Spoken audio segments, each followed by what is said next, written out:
who would have thought? Ladies and gentlemen, boys and girls, children of all ages, welcome inside the Al Roker studio for the fastest 30 minutes in sports talk. Clearly, we are back together for one final time. I'm Jacob Bradley with Kyle Spizak. Oh, we didn't do the J thing. We didn't. Oh, we didn't. Man, we'll give you Java something. That's what your nickname will be today. And Garrett Chan. Fellas, how are we doing? Oh, man. This is weird. It is super weird. Really weird. It is. It's been what? It's been like a year. It's been almost, a long time. Yeah, it feels rusty. A little bit. Rusty. We got get rid of the cobwebs, get a little of the dust off. But we got an action-packed show. Yeah. Per usual, though. Yeah, well, let's, guys, see, I got to learn how to read off the top. Well, guys, without further ado, let's send it over to Garrett for some MLB offseason action. Garrett, take it away. Thanks, Jacob. As we swing into the holiday season, an early Christmas present arrived for fans of the Dodger Blue. On Saturday, two-way Japanese superstar Shohei Ohtani announced on Instagram that he will be signing with the Los Angeles Dodgers on a whopping, jaw-dropping, mind-blowing, super fragilistic expialidocious 10-year, $700 million contract. The two-time unanimous MVP, two-time Silver Slugger, three-time All-Star, and 2018 American League Rookie of the Year will hold the honor of having the largest sports contract ever. In the agreed-upon deal, Ohtani will only be paid $2 million a year for the next 10 seasons, with the rest of the $680 million being deferred at the end of the deal. Jacob, give me your thoughts on this contract. I don't like it. I really don't like that. I was okay with the money because he deserves it. We made the argument the other day of how the top pitcher in free agent is probably going to get about $300 million, and then the top hitter is probably going to get about $300 million as well. And I think Ohtani is the best hitter and pitcher available, so he deserves the money. But it makes me upset because the Dodgers are one of two teams that can make this move, and it's the other team being the Yankees. Because in 10 years' time, $68 million isn't going to mean as much to the Dodgers as it would any other team. If the Mariners, Red Sox, Mets, Orioles, Blue Jays, Cubs tried to do this, they would have an absolute gaping hole in their payroll 10 years from now. And yeah, I mean, it's just not ideal. I don't know. The whole Oakland A's, by the way, made $42 million last year as a team, and they now have three players that are making combined like $1.3 billion or something ridiculous. It's crazy. And like you said, I don't like it because it really kind of ruins the smaller market teams. Yeah. It takes them out of the running for any success. You take a smaller market like Cincinnati, Seattle, or even Milwaukee. None of those, they don't make enough money. They don't have the attendance, the viewership. They don't have the deep-rooted background in the money to be able to pay players like that. So they're not going to be able to get those star players because now every star player, that's a problem. You bring up these $700 million contracts, now everyone thinks they're worth $700 million. Absolutely. It's the kind of thing where we see how the deferral aspect plays a role when it comes to signing free agents. Now all players, especially the top ones, are going to be asking, hey, I want all my money deferred. And now with nothing in the CBA that has that limit, it's going to be interesting to watch. But with the biggest baseball free agent now off the market. Good transition. We've gotten better at that over the years. But go ahead. We have. All eyes turn to the next big prize in the form of Japanese starting pitcher Yoshinobu Yamamoto. Winner of 3 straight Sawamura Awards, or Japan's equivalent of the MLB Cy Young, and Pacific League's most valuable player for the past 3 seasons, Yamamoto becomes one of the most intriguing players coming to Major League Baseball. Whether or not the flaming right-hander will become the highest-paid pitcher in baseball history, a bunch of teams have shown interest, including the Mets, Yankees, Cubs, Red Sox, Blue Jays, and Giants. Kyle, I start with you. Where will Yamamoto go? You know, if you asked me this about 2 days ago, my answer would have been very, very stone solid Yankees. The Yankees, for once in our lifetime, Brian Cashman's actually doing something. He's actually doing his job and going out and getting prospects. With the Soto coming in, I thought, oh, okay, we got Soto coming in now. That's a huge pull to get Yamamoto to come to the Pinstripes. Then the Dodgers news breaks. That's $700 million. It's like, can they afford it? Probably. They can find a way around it with that deferred contract. They can find a way to pay around it. So does Yamamoto want to go and play with another Japanese player, kind of make it easier, have that connection in the clubhouse? Or does he go to a bigger, I can't even say bigger because the Dodgers and Yankees are both such historic franchises, but then does he go all the way to the Big Apple? And if he does go there, can he handle the pressure of New York? I mean, Tokyo is huge with baseball and all that, but New York's a really hard place to play baseball, and that kind of puts a bit of a strain on getting people to come there. So I think it's going to be just who can cash out the biggest paycheck, more or less, at this point. I'll go quick. I'll just say Mets. I think he's going to the Mets. I do. I think it's the perfect fit, but anyways. We'll see what happens over the next couple of weeks. But while Yamamoto headlines a small class of elite starting pitchers that include the likes of National League Cy Young Award winner Blake Snell and World Series champion Jordan Montgomery, many teams in need of rotation help will look to the trade market to add an arm or two. Some of the notable starting pitchers that could be on the move include Tyler Glasnow, Corbin Burnes, Dylan Cease, Shane Bieber, and others. With the exception of Cease, the rest of the aforementioned starting pitchers will be free agents following the 2024 season. Jacob, which pitcher do you think will be moved first, and what will the trade look like? So I think the Yankees aren't done trading away or trading to get more arms.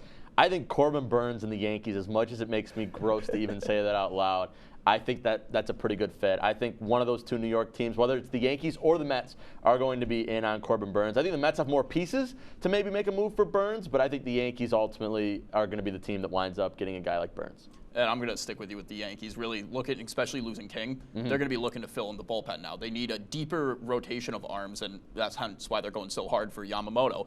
But if they can get a player like Bieber, he's 29, he has experience in the league, and he's shown that he's a solid pitcher, and he can take you in those middle parts of the game and really help push you over. That's what the Yankees need. They need a solid guy that they can go to. Peralta's coming up on his at the end of his contract. King's gone. They're going to need arms to replace it. Absolutely. We'll see what happens in the trade market and the free agent market. But before we go to a break, let's go down memory lane and do a little flashback with Who's That Athlete? Whoa. We start with this player who played for 11 different MLB franchises. Who could that possibly Member be? of the Mets, Red Sox, and the Yankees, a four-time All-Star and a Cy Young Award winner who has the award under his belt. Find out who this athlete is after the break.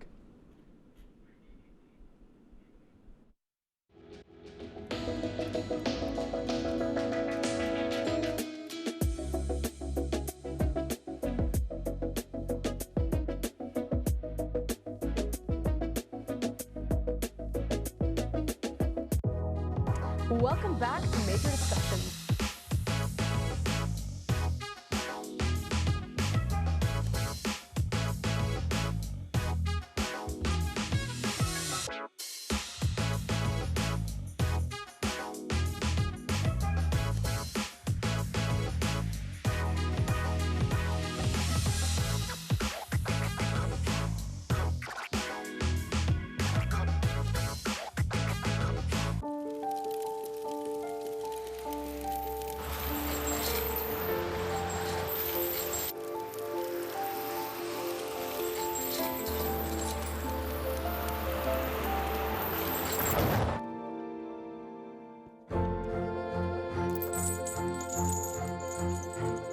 Did you know dragging chains can spark a wildfire? Only you can prevent wildfires. When I was in foster care, I never knew when I would have to move. So I always had my suitcase ready to go. Then one day, I was adopted. My new parents opened their hearts and home to me. My parents cook my favorite breakfast for me every morning. My parents take me on trips I never thought I would go on. They gave me a home and an even better reason to use that suitcase. My parents aren't perfect, but they're perfect for me.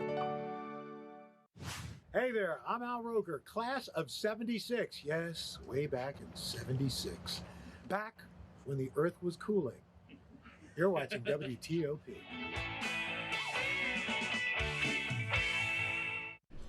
Welcome back inside the Al Roker studio for the fastest moving 30 minutes in sports talk. And before the break, we had a little Who's That Athlete. Jacob, you want to? I'm going to let Kyle go first because I'm looking at his paper here, and he Googled Yankees pitchers 2018, and the first one that came up was Jonathan Loaisiga. Yeah, it's not him. it is without a doubt not. Just throw out any guess to the ball because I know it. I can't even remember his name, so I'm not even going to. I can't remember the name. It's Big Sexy Bartolo Colon. Big Sexy Bartolo Colon. It is. There he is. Look at that guy. What a picture. What a guy. All right. That makes sense. Moving swiftly on. This past weekend, the NFL was exciting, but perhaps the biggest takeaway from this week was the flea flicker play that the Chiefs made against the Bills that was overruled due to Kadarius Toney being clearly offsides. In video footage post-game, Mahomes is seen complaining to the referees about their decision to call offsides to Bills quarterback Josh Allen. I'm going to pose the question to you guys as well. Is Mahomes in the wrong here, or is he in the right here? Kyle, I'll start with you. That was a horrible way of wording it. It was better in the script. Should have stuck to it, Kyle. I mean, you're a professional athlete. you're on a $500 million contract and you're going to act like that. No, you can't do that. He was clearly offsides. If you take a look back at it, and the officials had their reasoning, and they made it very clear that they could not see the football because it was in line with Tony's where he was lining up. Yeah.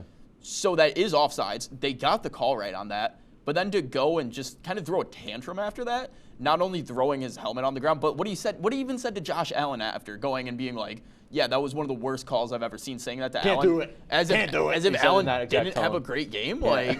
Like Allen played good. You can't just be like, Josh. No, literally, you can't just be like, no.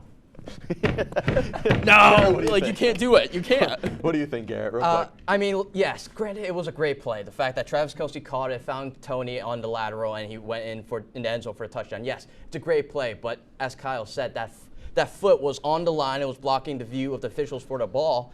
I mean, it's the right call, and Patrick Mahomes, he is one of those faces of the NFL. You expect a lot more from him, and he should have shown a little bit more maturity on that. Absolutely. How about a feel-good story, and perhaps the most feel-good story of the start of the season is Giants quarter B, the Italian stallion, Tommy DeVito. Garrett, I propose this question to you. Is Tommy D the real deal, or does New York have another case of insanity? I'm only going to ask you this one. Insanity? No, I think he's the real deal. You do? I really, with that game-winning drive yesterday and kind of see him sling the ball, making those incredible passes with the clock winding down, and his ability not to we saw what he's capable on the field. He's able to sling the ball, make those clever seam passes into the end zone as well. But he has locker room support. All the guys in that locker room really like his charisma, kind of just the image he's put on. I think he's a great Giants quarterback. Could see him as a starter next year. All right. Now, how about Kyle only proposed this question to you. Now, former UNC Tar Heel Drake May is declared for the NFL draft. The Panthers are currently the worst team in the NFL, meaning that the Bears will have the #1 overall pick due to a trade. Out of the teams in the cellar, which team is the best fit for Drake May? Honestly, I can't say the Bears because we've seen how Justin Fields has played out throughout the last 2-3 years. No support, hasn't worked out. I'm going to say Patriots. I agree. I feel like that's where he ends up. The system that Belichick runs, I think it will work out quite well for him. I 100% agree. And of course, come back to me. Of course, it wouldn't be look at that, P sorts. A sports talk without a very special segment. So now, for one last time ever, here it is. It's Kicking It with Kyle. Oh, wow. There it is. The return. Still working, still running it. All right, go ahead, Kyle. Take it away. Well, welcome back to Kicking It with Kyle, the best 5 minutes of college football coverage since Brent Musburger retired from the mic. And it is not only the holiday season, but we have also been gifted with college football playoffs and bowl season approaching right around the corner. Fellas, I got to start it off with the most obvious question in college football the past 3 weeks. Should Florida State have made the playoffs at 13-0 and a conference championship? You might have more intel on this than I do. So, Garrett, I'm going to let it up to you. I think the record speaks for itself. That 13-0 record. I mean, I go back to last year's college football playoffs. We saw TCU make its way all the way toward the championship game. And they were 12-1. That's what I'm saying. You have these teams where, even though it might not stack up with the rest of the competition, the other teams, you got to give them a shot. There's a reason why we have these selection committees. We give these teams an opportunity to play on this national stage. I just don't think it looks right for the league, for college football in general, just dismissing that team and going with the bigger programs. I will say yes. Kyle, all right, fair enough. Okay, and well, now that we have that out of our systems, the team that ultimately knocked FSU out of the playoffs, well, they find themselves facing off with the Big Ten champions, the Michigan Wolverines. The Tide somehow washed their way into the playoffs after being eliminated last season. So, fellas, how do we see this one going down? Okay, I go first, I think, here, because we have a little fun graphic for this. So I think I picked Michigan here. So I'm going to go Michigan. I think it was 35-31, a little bit of a shootout. Go Big Blue! Hurrah! Whatever they say. And then I think I went. Wait. It goes me. Okay, we got it. That's right. That's how it works. It goes this way. Kyle first. Go ahead. You know, I got to go with the team that has the biggest fan base in the nation, really has one of the biggest stadiums, and is just a fantastic program. Give me Bama. Uh-oh. Roll Tide. Wow. Garrett? I forgot what I said. You also said Alabama. I said Alabama. That's right. 2017. That's right. Roll Tide. Roll Tide. Roll Tide. Kyle? I mean, getting a little bit more into that actual game, though, I think it's going to be a really battle of defenses Bama's looked fantastic in the last couple of games of the season, despite the almost loss to Auburn that was saved by a 4th and 31. But Michigan's defense has looked good. I don't think Michigan's offense can keep up with Bama's offense. But after a long drought for the past decade and a half, the Texas Longhorns have finally made a playoff berth at number 3, facing off against the number 2 Washington Huskies. Boys, is Texas back? Give me Michael Penix at QB. I'm going Washington in a little bit of a shootout, 45-30. And I'm gonna. I'm wrong every time. We'll figure it out. It's not like we've done this for 3 years, but go ahead. I'm gonna go with the Longhorns. I think they pull off the upset over the number 2 team in the nation here, solely for the reason that both teams' defense, the conference they play in, not a strong defensive conference. They're very offensive, just gunslinger offenses. But I think that the tests they have faced this year, Texas has proven a little bit more of the ability to go above and beyond. What do you think, Garrett? I'm also going Texas. Horns up, as they would say, 45-27. When I was doing this pick, I'm not going to lie, Kyle, I just thought I chose the cooler name. I mean, what's cooler, the Texas Longhorn or the Washington Husky? Yeah. Longhorns. Well, also, we spun the wheel, and the person who loses these has to graduate. So stay tuned. That's usually what happens. Go ahead, Kyle. We don't have anything in the script anymore. We got to throw it to a break. Throw it to a break. I guess we got to throw it to a break. Throw it to a break. We'll be right back. More final thoughts after this.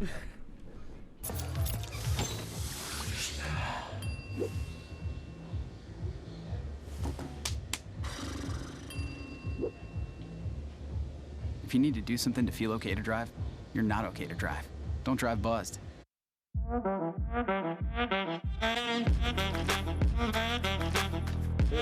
on that black. Look at the bling. Do we got a diamond tester on? Yeah, that's getting bad. Yep. 10 out of 10 recommend on Yelp.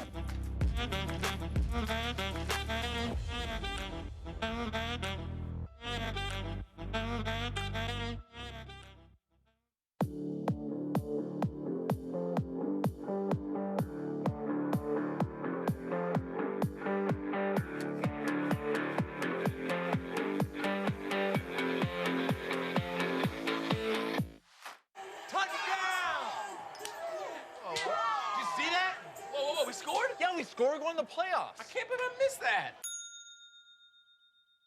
Every time I'm buzzed, I spend too much time on my phone. What? I should take your phone away. No. I'll call for a ride. Hey, why does my face look like that? I'm playing with these new face filters. Okay, you know what? Yep, that's mine. I'm gonna need that back. No. Kevin.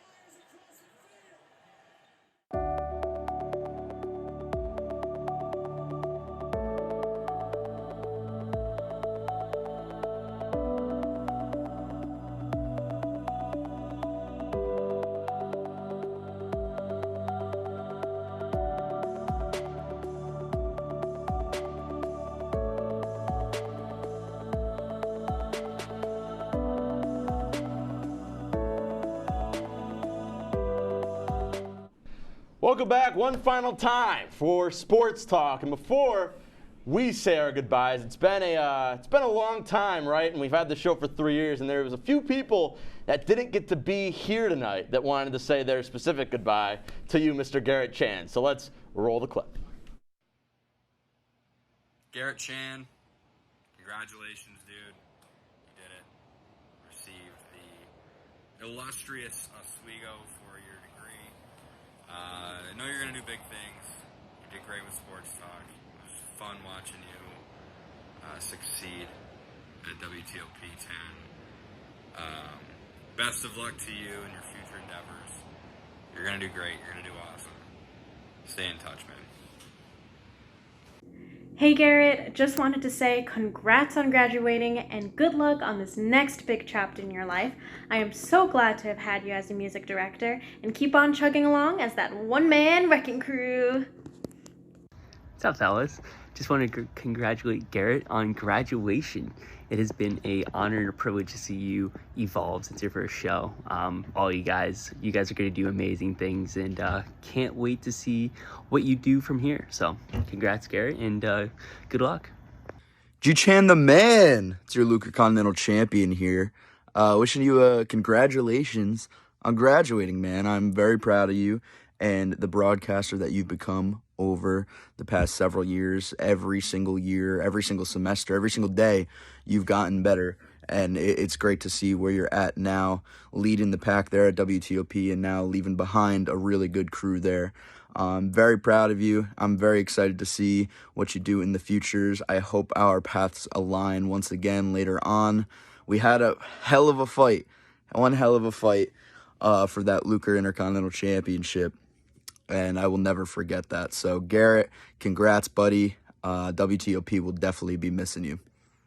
What's going on, Garrett? Turge here. Just wanted to say congratulations on walking the stage in the next few days. You've accomplished so much at Oswego and WTOP, so I'm really looking forward to seeing where you go next, where you take your talents, and they're going to be lucky to have you for sure. You're an inspiration, no pun intended there, but obviously take care of yourself. Go do great things, and we'll see where you end up, and we'll keep in touch. Take care, Garrett. Hey, Garrett. I just want to say congratulations for finishing college, and I know you're going to do great things, and say hi to all the sports talk guys for me, and I know you're going to do amazing things. Do you know why? Because you're the one.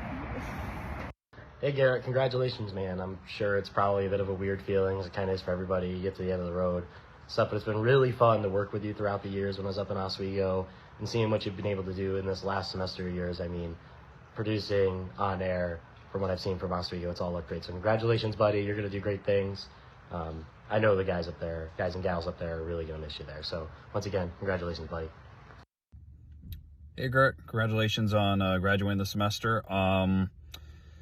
Definitely was a pleasure working with you the last 2 years I was there at Oswego. A lot of fun memories. Thought you brought a lot of energy and a lot of excitement to the newsroom every time I was there, and it helped. Yeah, best of luck for the future, and you're going to do great things. Hopefully I can come up to Oswego very soon, maybe next semester, and visit you guys. But, congratulations once again. Best of luck. Hello, Garrett. I'm so excited to hear that you are getting the whole gang back together for another episode of Sports Talk. Not to get too deep, but when I first joined your crew several semesters ago, I was going through a rough patch, and that show it gave me something to look forward to every week. You guys created such a home and such a fun time at WTOP. It's an amazing show, and you've done amazing work. I'm going to miss you, but you're going to do great off in the real world, so keep shining. Hi, I'm Jeffrey Rice, and most people know me as the chief executive teleprompter guy from Garrett's original show. And he's graduating now. So Garrett, congratulations. Good luck to you, man. And as far as I'm concerned, you will always be Spider-Man. So congrats and good luck. Hey Garrett, I'm sure you might recognize his face before, but I just wanted to say you've done such an amazing job at WTOP 10, and I wish you all the best in your future journey ahead. Hey Garrett, it's Michael Gross. Congratulations on finishing up school. It was a pleasure working with you for the couple of years that we crossed paths at SUNY Oswego. Good luck on your next endeavors, and so long and sail on. Garrett Chan, G-Man Chan, the real tribal chief. Garrett, congratulations on graduating this semester. Super proud of you. Your future is very bright. You've done an amazing job with Sports Talk these past 3 years alongside Jake and Kyle. You've done great things as the original productions manager and with live sporting events all around, on the camera, off the camera. I'm so glad that we met at Oswego. You've been a great friend, and I'm so happy for everything. Congratulations, man. Hey, Garrett. Congratulations on graduating this semester and for having an absolutely incredible time at TOP. Between Sports Talk, live sports, and a CBI with your name on it, I don't think there's a better way you could have taken advantage of it. Whether you're in front or behind the camera after this, you're going to fit in great. Reach out if you need anything. Congratulations, buddy. Hey, Garrett, I heard you were graduating, so I just wanted to reach out and say congratulations. From that first weekend of live sports back in, I guess, the fall of 21, you could tell you had an incredible amount of talent, but the cool thing for me working with you on Sports Talk and live sports throughout the year was seeing your passion, your dedication, but also getting to know you as a person, which was awesome. Wherever you wind up next, they're getting a good one. I know you're going to do great things, so good luck to you in the future. Congratulations on graduating, and happy holidays, everybody. What's up, everybody? Former AP of Sports Talk, Connor O'Brien, coming to you live from the beautiful campus of Broome Community College here in Binghamton, New York. And I heard a special person is graduating this semester. Garrett Chan. Chan, the man, the world's biggest Mets fan. Dude, congratulations. Garrett, I know you're going to make Oswego proud. I know you're going to make everybody in that production room proud. I know you're going to do great things, and I can't wait to see where you go and what you do. You're going to be a great ambassador to the school. You're going to be a great person when it comes to media and communications and just the whole ordeal around that business. And I'm just so excited to see where you go, man. Congratulations and best of luck. Hey Garrett, it's me, Jacob DeGrom again. It's been a while since we've talked, but I heard you were graduating, so I wanted to give you a little well wishes, and I also wanted to give you an update on my life. Of course, I'm enjoying my my tax-free lifestyle over in Arlington, Texas, and only pitched about 12 games this past year. Feeling all right. Will I return next year? Probably not. But hey, I got a World Series out of it, and that's more I could say that I got in my time in New York. But best of luck, Garrett, and go Mets. Wow. Jacob DeGrom again. I know. Wow. I never thought in a million years I would hear about Jacob DeGrom. But in all seriousness, you know, going through, listening from everybody, I have so many memories with all of those people who've been there, supported me, taught me a lot about what it's like to be on camera and everything behind the scenes. And massive thank you to everyone in that video, and also everyone that was here at TOP in the past, present. Guys have made this experience incredibly memorable. I'm trying not to tear up here and keep myself composed, but I know Chris Brewster, how fitting that he was the first one. I know he was one of the first people I talked to. May or may not have been intentional, though. May have been a timing thing, but anyways. Yeah. Yeah, he was the first guy here at TOP that I talked to. I was like, hey, I want to put a show together. Sports Talk.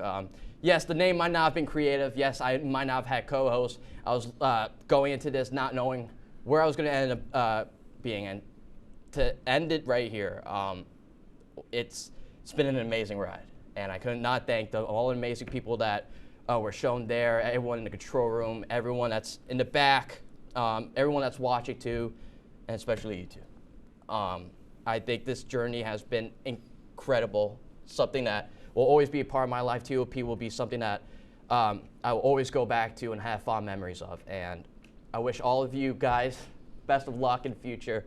Everyone that's out there that in that video, hope you guys are doing well, and I hope to see you guys soon as well. All right. Well, nothing else has changed because we still don't have time on our show because we still have a minute left of the show. We have a habit of ending. It might have worked out great. But, no, I mean, what else can I say? You know, I appreciate the two of you. I feel like we've talked about that a million times. What a ride. What a ride. It's been a lot of fun. But listen, like I said on Saturday night, I don't think this is the last time the three of us will be making some sort of content together. So it's not quite necessarily a goodbye. It's more of a see you later. But Kyle, I'll let you take it off. I mean, yeah, just the growth from everyone, whether it was people that are no longer here, like we've mentioned, or the two of you sitting right next to me. I mean, it's crazy to think that 3 years ago, got a phone call from Chris Brewster, and he was like, hey, I got a show that needs an extra co-anchor. You want to do it? I was like, yeah, sure. And then going from that first show where all of us were awful, yeah, we were awful, and it was one of the worst pieces of television I've ever seen in my life, but then going from seeing us all just grow more and more from there, and whether it's you with your producing and hockey and really just running the sports department now, and then Garrett running the whole production, really just running the whole studio as a whole. And then shout out Chris, by the way. Yeah, Chris as well. Shout out Chris. But just seeing how far you guys have come, and then it's really, really great to see just what it's become throughout the years. Unfortunately, that does come bring our time to an end. Thanking anybody that's been a part of the show, whether it be past, present, or even future, who knows. But thank you guys. It's been a wild ride, but a great one nonetheless. For Garrett Chan, for Kyle Spizak, for Jacob Bradley. Not a goodbye, but a see you later. Thank you for watching Sports Talk. Have a good one.